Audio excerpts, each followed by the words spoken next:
Okay, so welcome you guys. We are on the dot at 10 o'clock Pacific time, and I am so stinking excited to welcome you to this first call of Make It Happen with Michelle. And I'm calling it Coffee Talk with Michelle. So I'm going to be inviting amazing humans to come on this call with me so I can interview them and so they can share their expertise and all the things with all of you guys today. So my very first call, and I don't think I would have chosen anybody else because she is amazing.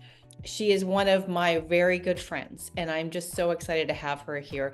I actually worked with Afua, and we worked at a company together, and that was the first time I met her. And I actually was away when she first joined the company, and when I first met her, I immediately knew that I loved her. Like, she is a leader, she is a friend, she's one of those people that is the voice of reason, as I like to say. So, okay, so I'm just going to give you guys a little bit of a background on who Afua is. So she was born in Ghana, but she was raised in Canada, and she actually discovered entrepreneurship through direct sales. And she was working with a direct sales company, and I think you were very successful with that company while you were a pharmaceutical engineer. And I could only hope to be something like a pharmaceutical engineer. I get by on my sparkling personality. This is what I'm saying. So Afua is actually one of those people that she can mirror anybody. She can relate to anybody. She can lift, she can inspire you to become the best version of yourself. And that is one of the things that I love about her. So Afua, thank you so much for being here. And I know you are a mom and of two boys, and you've been married for how many years have you been married? Oh, Michelle, don't put me on the spot like that. Hold on. I've been married for it will be 14 years this year. Yes. Yes. Yes, I love your family. Oh my gosh. Okay, so we're going to get things started. So is there anything else that you want to add to your background? And we'd love to hear it from you. Listen, I think we can just get this ball rolling and maybe if there's questions about my background or how I came to be. One thing that I will say, and I think because this today we're going to be talking a lot about entrepreneurship. And one thing that I will say is that regardless of how you choose to show up in this world, especially when it comes to a career or making a living, I think I wanted to make it clear to everyone that there are multiple ways for you to be authentically you in this world. Entrepreneurship is one of those avenues, but I will never be the one to tell someone that it is the only way in which you can be yourself. And so sometimes people find ways to become entrepreneurs, maybe in different seasons of their life or throughout all of the seasons of their life, depending on the amount of time that they have, or never. And you are neither less nor greater than of a person because you choose to live you through a different means. So I just want to lay that groundwork because of course I love entrepreneurship. This is what I'm doing and I love it. I also know that it is not for everyone, yet everyone is still valuable in how they're contributing to this, to our society and our communities.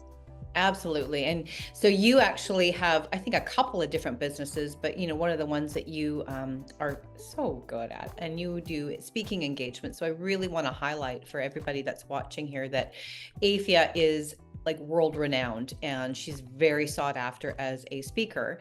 So what was something that inspired you, to become that entrepreneur and to start your own business? And, what was that turning point for you to take that first leap of faith to get started? So this is where I go back to, and I'm going to be very real and raw. For those who don't know me, you will know, as Michelle knows, that I don't sugarcoat things.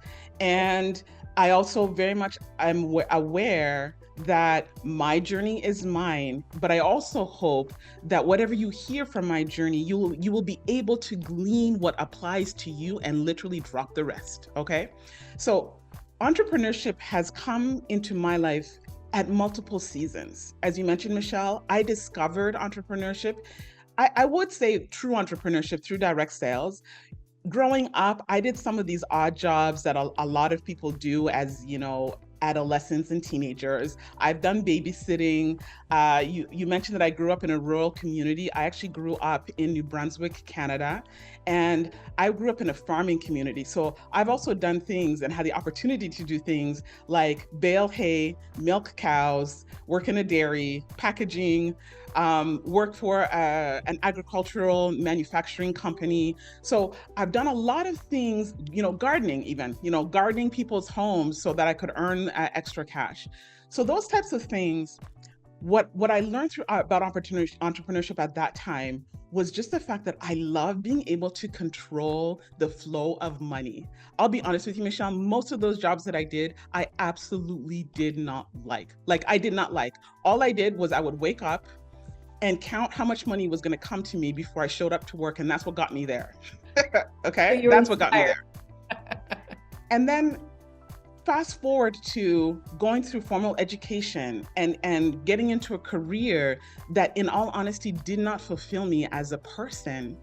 And I joined a direct selling company for one reason, and that was for tax deduction benefits. Okay. That I realized I was paying too much taxes, and I saw this as an avenue to reduce my tax load by having an independent business. And it was through that I discovered that, wait a second, I actually like having my business. I like interacting with people. I like meeting new people all the time. And I like, once again, having control over how my time is spent, when it is spent, how I move about literally physically in this world. Do I work in the morning? Do I work in the afternoon, in the evening, on the weekends? I really enjoyed that.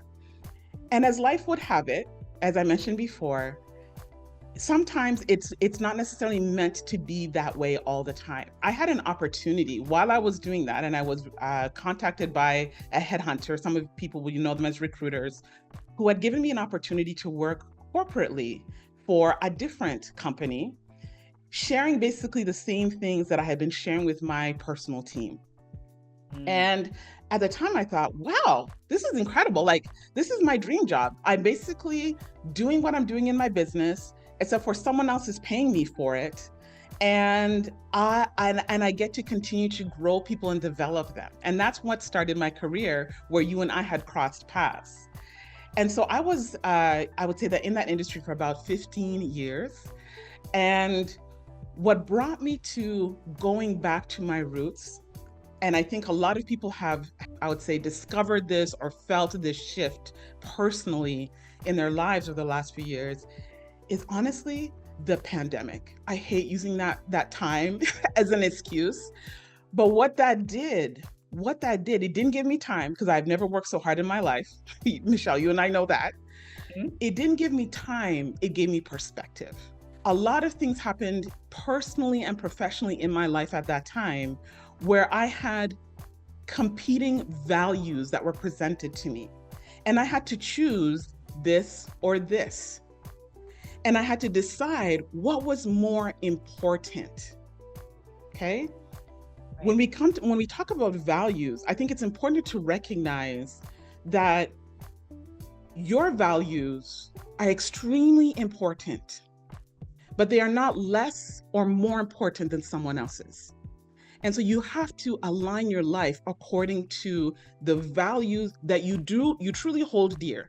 Not the values that your friends tell you should have, not the values that your company has posted on their walls, not the values that you tell everybody because it looks and sounds good, but deep in your core, what are your true values? And so I had multiple opportunities where I was faced with those decisions. And each time I kept on getting the message that until you choose you, until you choose the people that you care about, you will never be fulfilled. You will not advance and grow as you should be. And to be quite honestly, at some point, I started to feel like a hypocrite and a fraud. I preach a big game, Michelle, as you know, about people being able to choose their life based on their values and not their circumstances. And I got to a point where I was allowing my circumstances to determine and dictate the values that I was holding and walking. So I had to walk away from circumstances so that I could hold on to my values. That's what pushed me. And when I got to that point, oh my gosh, it is scary. right? Like it is scary because then you realized, okay, it's you now, right? It's you. And what I can say is, especially for anyone who's kind of on the fence as to, do I take this route? Is this for me? You know, am I gonna just face flop and be horrible at this? Is I allowed myself to have a backup plan. In fact, Michelle, in all my life, I've always had a backup plan. And my backup plan has always been, you can always go back to what you left. Yep. What I was doing before, obviously I stayed alive with it. My family was eating because of it. I was relatively healthy because of it. And so it hadn't killed me. So you can always go back. But what if I could go forward? Right? What if I could go forward? And so it gives me the courage to know that if it doesn't work out, if I quote unquote fail, the worst I can do is what I'm already doing. Totally. So that was your biggest fear, really? Yeah. And I'll be honest with you, my biggest scare, it was a financial scare because we talked about businesses. My husband and I also run a fitness and wellness center. So he's an entrepreneur full time. During that time in our world history, those places of business were shut down completely. Completely. He was not allowed to do what he did normally to bring income into our home. We have 2 children, right? One of our children is an athlete at a high level and is, right currently preparing for the Olympics in the United States in a few years. And that takes money, right? That takes, flying to international competitions, preparing, all of those things that come with being a high level athlete. Then we had a younger one at home. We had so many things going on. And so to make this decision to now go and put another stream of income at risk, it was a big deal. But we talked about it. And I'm so grateful that I have a direct family and an extended family who always had my back. I'll tell you one thing, Michelle, what's funny is after I'd gone through this with my husband as to, okay, can we do this? And if it doesn't work out, like how long can we survive with zero income? That was the discussions we were having. How long can we survive with zero income? And then at one point when we came up with that number, we took it a step further and said, okay, what happens after that? What happens after this number of time where we've decided we can tough it out? What happens after that? And what I did, I have a group chat on WhatsApp with my siblings. I literally said to them, I have this number of months that I can survive without an income. If it comes to it, will you guys buy us groceries? I have 3 siblings. They all said, yeah, your family won't starve. So I said, okay, let's go. Okay. Right. You don't GET until you ASK, right? That's right. And I was okay asking that to that point because the alternative, I had to choose between, am I going to starve physically or starve my soul? Mm-hmm. And I was running towards starving physically because I could no longer starve my soul. Totally. So, I mean, so you overcame some of those fears. Is that how you overcame the fear, was just being able to know that you had that support system in place, that your kids were not going to starve and you weren't going to starve and you had a roof over your head? Is that one of the things that helped you? It did. It helped big time. It helped big time, Michelle. And, without sounding dramatic, what it comes down to is planning for the worst. I know that, especially in the world of entrepreneurship and personal development, we talk a lot about being positive and dreaming big. And I believe in all of that. I also believe in facing your worst fears. I believe in calling them out because it has always worked for me where if I can prepare for the worst, which will most likely not happen, everything else after that I can handle, right? If I can handle the worst, I can handle the medium bad.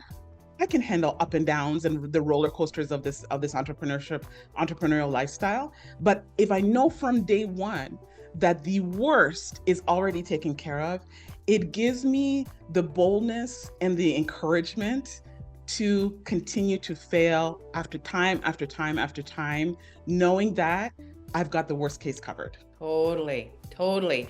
And I know you are a very confident individual and you know where you're going too. So, what Mm, strategies would you suggest, or what strategies did you put in place for you yeah. to move forward towards building your businesses? Yes. So confidence, one of the things I tell a lot of my mentees about confidence is anyone who tells you that confidence can be learned is faking it. Mm. Confidence cannot be learned. It has to be earned. You cannot learn that. No one's going to teach you that. You're not going to read that in a book. I'm sorry, I'm going to step on toes by saying this, but no affirmation is going to give you confidence. You need to go through things in order to earn it. And so, what I told myself, and I've always told myself this, especially when I'm learning something new, because my most recent business coming out of that period was a business that I had never done before, had no experience in, had no contacts in. And what I told myself was, Afia, let's be honest, we all know, everybody out there who knows you will know, you suck at this. You're new. You suck at this. And so own it, accept it. And this is the time where you can learn and fail the most.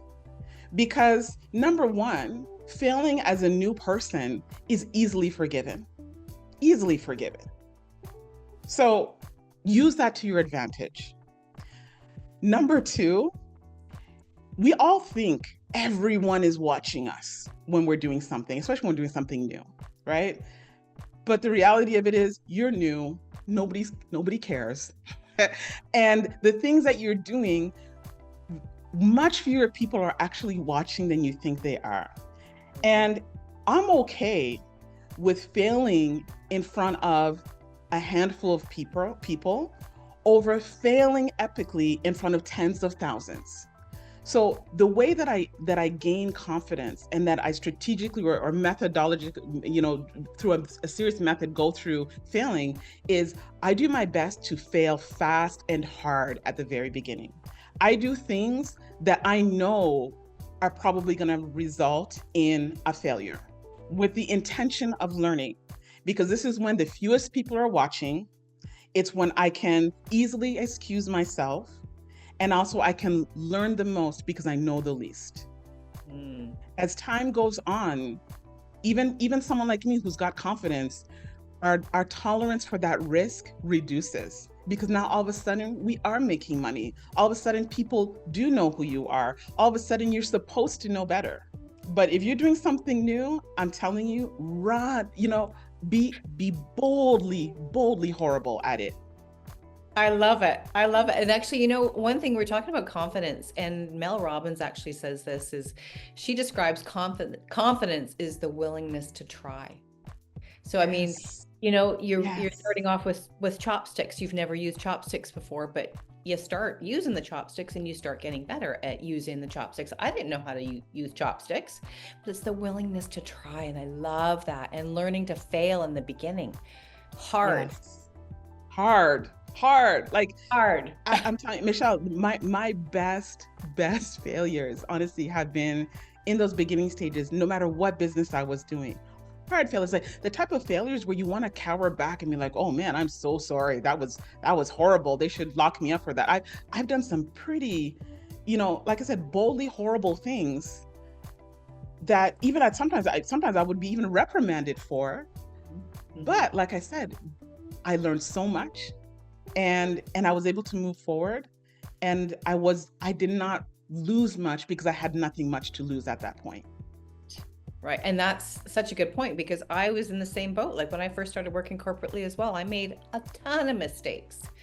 And to the point of like, you shouldn't be doing that or whatever, but you're learning as you go along, right? So, and Exactly. here's another thing is there's people that are going to be watching this, Afia, that are considering starting on their own and starting in their business for themselves. And Yeah. I get it. There's that fear, there's that self-doubt. And I had the same thing. Like, what are people going to think? And all these, I call it mind frick. Right? It's that little voice in your head, like holding you back. So, what advice, like as a mentor, leader, coach, like what advice would you give somebody that's looking at starting something brand new and going on their own? First, we talked about, being okay with failing and actually strategically aiming for it. I think people aim for success. And that's a hard bar to hit. If you aim for failure, it is a much lower bar to hit and you'll be successful at it. Right? So you'll be like Fail successful forward. at sucking at the beginning.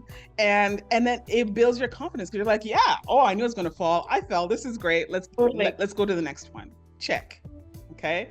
And yes, as someone mentioned just in the chat, thank you, Anne. It's some people call that failing forward. Okay. So that's the first step. The other thing is being very intentional, I would say, Michelle, about building a community around you. And what I always aim to do is to slowly get clarity about who I am serving. Okay. You will not have all the answers at the top of your head. My business has pivoted so many times in, let's say, the past 4 years, where it's almost a completely different business from where I started. Okay. So it's okay to have clarity, but you do not need to be concrete in it. It can evolve. So once you have this clarity, or at least some semblance of clarity, start serving the people that you've identified you want to serve with your business, right? Whether it be through a product or a service, who are you serving? And please do not say everybody, okay? If you say everybody, you do not have clarity. If you say you have no competition, you do not have business intelligence. Decide, who are you serving? And once you do that, the next step, and this is how I actually grew my business. I actually grew my business not based on who I was serving. I grew my business based on connecting those whom I was not serving.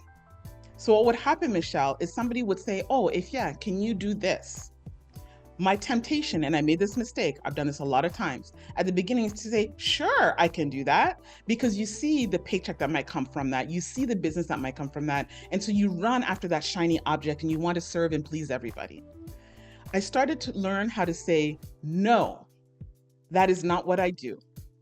It's a great business, but it's not my business. However, I know somebody who's great at that business, and it was always somebody who was farther ahead in their business than I was, or doing much better than I was. Michelle, she is excellent at that. Let me introduce you to her. Yes. It does two things. You start to build a community of trusted service providers and business providers who see you as an asset and a value to their network. The other thing that it does is that it makes it very clear for people what to come to you for.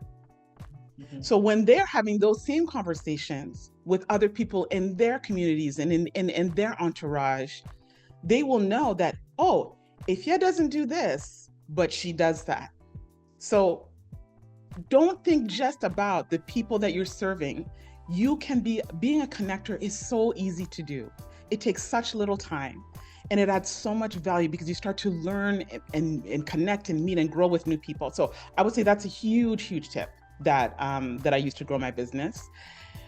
The other thing that I did, Michelle, is I did a lot of networking events, and some people are going to cringe at this because the kind of networking events, cocktails, I don't know, those types of things can just make some people shudder, especially if you're an introvert. And so one of my tips for this is the idea of hospitality. Okay. I come from a culture that as a base, we are raised in hospitality, meaning we take very intentional and conscious care about taking care of people who come into our space. So this is what I mean by having a hospitality mindset. Sign yourself up for some networking events. Like I said, it's scary, especially if you're an introvert, but this is what you're going to do afterward. Just because it's not your event does not mean that you cannot act like a host. So what I would do is I would sign up for a networking event, and then I would invite Michelle and Karen and Anne to go to the same event, people that I know. And if I couldn't find people that I knew to go to this event, I would look up, maybe, because sometimes you have access to who's going to be there, whether it be a company or an individual who's going to be there. And I have no shame to saying this, I would creep them, okay? And then I would reach out to them and let them know I was coming. So if I didn't know you, Michelle, I'd say, oh my goodness, Michelle is going to the Vancouver Chamber of Commerce, cocktail on Friday night. So I'd reach out to Michelle and say, hey, Michelle, I noticed that you're going to be at that cocktail event on Friday night at X Hotel. I'm going to be there too. I would love to meet you face to face. Okay. I would do that so that no matter where I went, Michelle, I knew somebody and somebody knew me. That's right? a good idea. So yeah. And so it really just helped me walking into spaces where otherwise I might have felt like an outsider. And then the last tip that I thought about in terms of strategies to build your confidence and to start to grow your business clientele or your community is I highly recommend mentoring somebody. Now, how you determine that is think about people who are growing in the space that you want to be in. Okay. We often look at the ones who are succeeding already and think, oh, I want to be like them. Let me go after those people. Let me rub shoulders with the hot shots and maybe I'll be one of them. But think long term, because your business, you want it to be long term. There are people who are behind you on that path that you know more than, that you've experienced more than, that you can impart some wisdom and some tips and some knowledge to.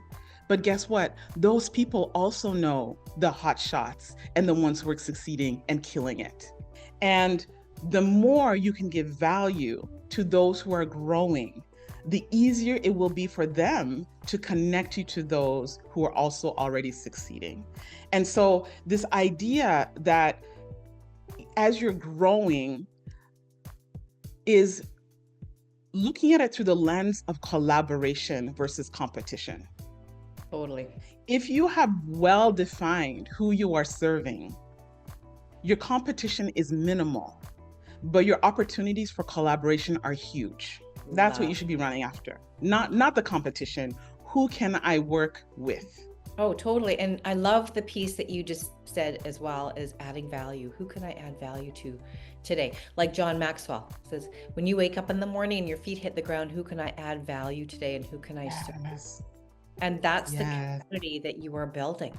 And the world would be a much more beautiful place if we all focused on that every single day, right? Yeah. I love it. Oh my gosh, you are so fabulous. Like, you are giving such golden nuggets today. I can't even right now. So what are some of the challenges or some of the lessons maybe that you've learned along the way in building your business? Yeah. Oh man. So much. One of the things that I just alluded to earlier is this idea of pivoting, adjusting, evolving, growing with your business. And being okay, and sometimes it's a bit of a loss. You might have to go through a grieving period. Being okay with it not being what you thought it would be. Okay. Being okay with getting distracted from time to time and realizing, whoa, that was not a good sidestep that I did there. I need to get back to what my core is and what my mission and my values are. It happens to all of us. So I think it's understanding that it will happen and that none of us are immune to it, and learning to forgive yourself quickly when you mess up in that regard. Forgive very quickly yourself. Okay. The other thing is, one of the things that I learned personally, and it was a hard lesson for me because I'm a huge advocate for equity, for inclusion, for diversity, is to acknowledge that our world is not a level playing field, no matter who you are. No matter who you are. Get that out of your mind. It is not a level playing field. So if you can accept and acknowledge that, then you can find ways to do business that is to your advantage versus trying to play in someone else's advantage, right? I stopped trying to emulate what they are doing because their space is not for me. Just as there are places that I can enter, that I can show up in, and Michelle, I can shine. I can shine. I can be appreciated. I can be loved. I can give. I can, you're in that space when you keep giving and you are never empty. Totally. That's where you want to be. The Totally. place where you can give so much, but you are never emptied of who you are. And so it is not a level playing field because we each have different things to give, right? And so if I'm in the right place, no one can touch me. And if I'm not in the right place, everyone around me has an advantage. And so acknowledging that the playing field is not level, and that is okay. It does not mean, though, it does not mean that we don't respect people, that we don't include people, that we don't allow for different perspectives, right? But there is a place for everyone. That I truly believe. So that's one. And then I guess if I could give one final tip in terms of growing and what I've learned in this time is you will meet some challenges that will cause you to doubt, will make you think that you shouldn't have made this decision, where you might actually have to sit down and say, do I continue? Right? It's okay to have those doubts. It's okay to maybe even stop it. Let me put this business down. Let me change gears. Let me go and find a job. Let me go do this business part-time. It is okay, as long as it aligns with your values. It is okay to change gears. And so, but when you feel like you're being somehow attacked or things are not going well, especially by external forces, one of the things I always remember when I start to feel pressure and a certain maliciousness from external forces is I always remember that thieves do not come to break into empty houses. No one comes to a house that is empty. They come there with the intention to take something valuable. And so if you are being attacked and if you feel that, you have to understand that you've got some value that is so evident that someone outside on the other side of the door can actually see it. So protect that value. Hold on. Keep going. Keep going. Mic drop right come there. To break into empty houses, people. That is so, and you know what? And you're so right with not everybody's the same too. Yes. And, respect people where they're at and mirror where they're at, right? I actually heard something and I just wanted to share this with you that,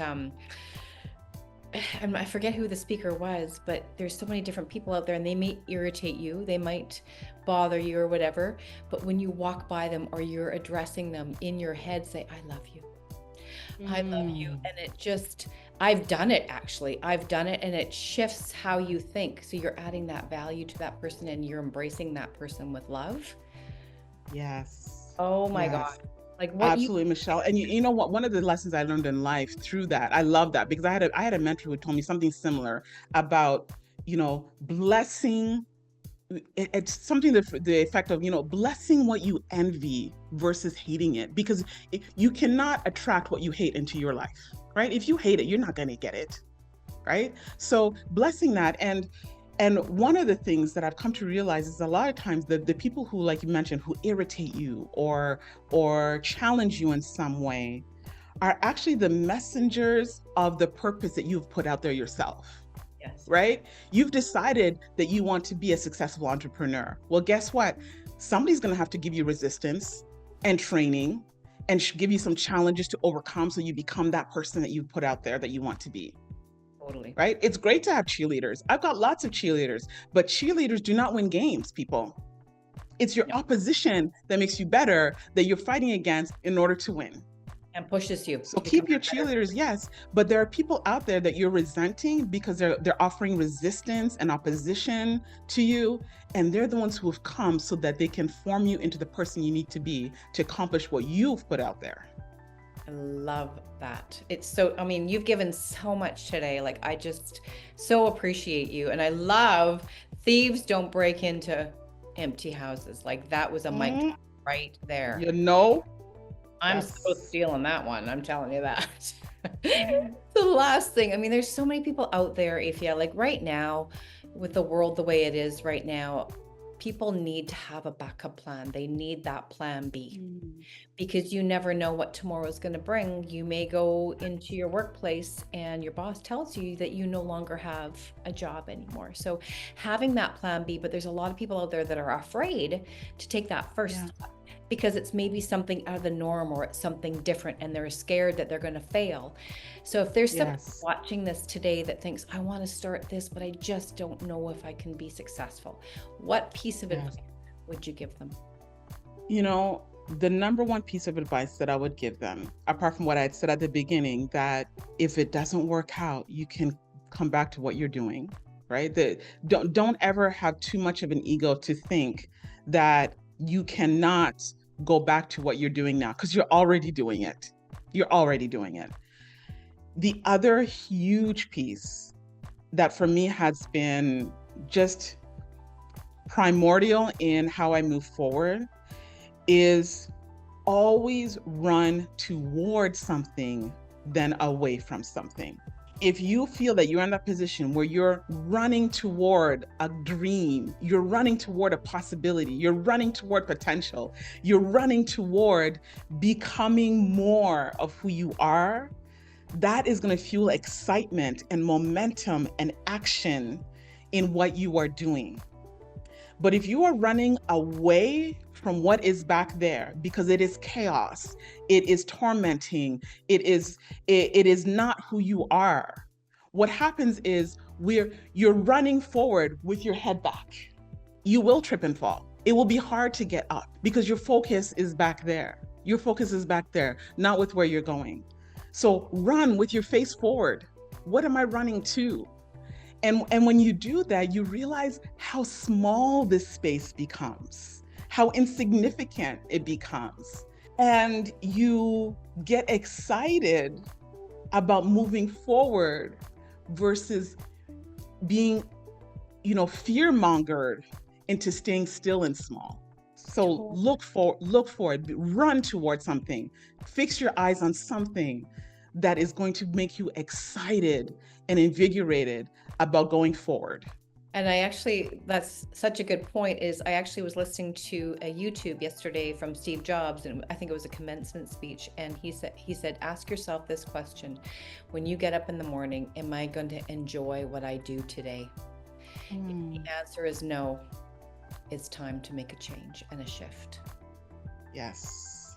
Right? Life is too short. Like to, don't stay in your comfort zone and do something different that makes you happy and brings you joy. Yes. So I love that. Thank you That's right. Cheers to that. You are such a beautiful human. I just so appreciate you so much. And I know those that are listening today got so much value from you. And when I share this to Ifya, I would love it if we can include your website for your speaking, because there's so many people that can just get so much from you. So we'll make sure that everybody has that as well. So is there any Absolutely. final thoughts that you want to give to everybody listening today? Thank you, Michelle. Honestly, it's been a pleasure. And likewise, as you know, from day one, we had the opportunity to either compete or to collaborate. And I am so grateful that you chose to collaborate in the same spirit that I always want to. And how we've been able to uplift each other no matter where we go. We're able to continually able to partner, to collaborate, to share, to cheer, to grieve together. So I appreciate your friendship and your wisdom so much. And for everyone who is watching or listening, I always say, and I mean this to the depth of my core. I came here today with certain words that I needed to say, but I hope you walk away with what you needed to hear. That that is my intention. It's what you need to hear. And it is what will bring you to the fruition of who you were meant to be. I know it is scary. I know it means grieving and losing things and people that you thought were you. But I can tell you there's nothing more freeing than shedding things that are not aligned with you that are not authentically you and that have been placed there by other people. So go for it. Go and be you, because I'm telling you, everyone else out there is a poser. Totally. And be yourself and just enjoy every moment. Like, just take a chance, because that's what life is all about. Yes. Absolutely. Well, thank you so much again, Afua. And thank you guys for popping on here. Just so appreciate you, and make sure that you enjoy every single solitary moment today. Thank you, Michelle. Okay.